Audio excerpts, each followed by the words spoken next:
జై శ్రీరామ్ రేఖ. జై శ్రీరామ్. శుభోదయం అండి. ఏం చేస్తున్నావండి? బాదం గింజలు టీ పెడుతున్నాను. మరి టిఫిన్ ఏంటి ఇవాళ? టిఫిన్ ఏం చేయమంటారో చెప్పండి. ఎత్త కదా పూరి బజ్జీ అన్ని వేసి. పూరి బజ్జీ అన్ని వేసేనా? పూరీలు బజ్జీలు వేసేయడానికి గ్యాస్ ఏమో అయిపోయిలో ఉంది నాయన. బుక్ చేస్తాడు, బుక్ అవ్వట్లేదు. అప్పుడే 2 రోజుల నుంచి ఎంత ట్రై చేసినా బుక్ అవ్వట్లేదు కదా. మరి సండే స్పెషల్ ఏం చేస్తావు చెప్పు.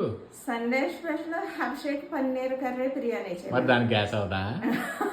మా కొడుకు పెద్ద నాటకాలు నాటకాలే అమ్మ కొడుకులు. బిర్యానీ అంటే అడే చిన్నపిల్లడు అడిగాడు. పూరీలకి అయ్యా ఆయిల్ అయిపోయింది, గ్యాస్ అయిపోతుంది. పన్నీర్ బిర్యానీకైనా అవదంటావా? పన్నీర్ బిర్యానీకి అయితే అంత అవ్వదులేండి. అంత అవదులేండి. ఏదైనా మీకు కన్వీనియంట్ గా ఉంటే ఎలాగంటే మార్చేసుకుంటారు అమ్మ కొడుకు ఇద్దరు. మార్చేసేసుకుంటామా?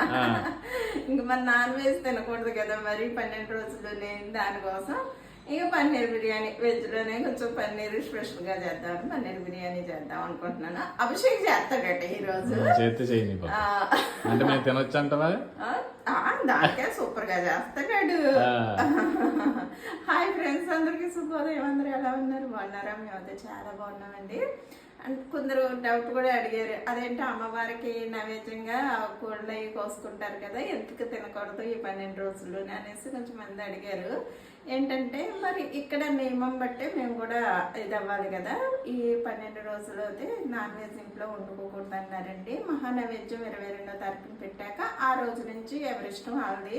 ఇక్కడ ఉంటున్నాం కాబట్టి ప్రస్తుతం ఇక్కడ ఉన్న పద్ధతినే మేము ఫాలో అయిపోతున్నాం.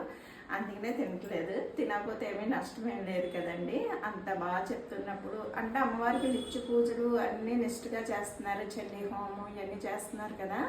మరి ఊరంతా కాస్తుంది కదా అమ్మవారు. మరి అలాంటిటప్పుడు ఎందుకని చెప్పేసి మేము మానేసాం. చికెన్ పికిల్లు అడుగుతున్నారు. ఇంకా చికెన్ పికిల్స్ అయితే చెప్తున్నాను కదా, ఇంకా ఇంట్లో పెట్టమనేసి అందుకనే చికెన్ పికిల్ అవాయిడ్ చేస్తున్నాం. అందులో గ్యాసెస్ చాలా టైట్గా ఉందండి, గ్యాస్ కూడా దొరకట్లేదు. దాని గురించి కూడా సగం మానేసామండి.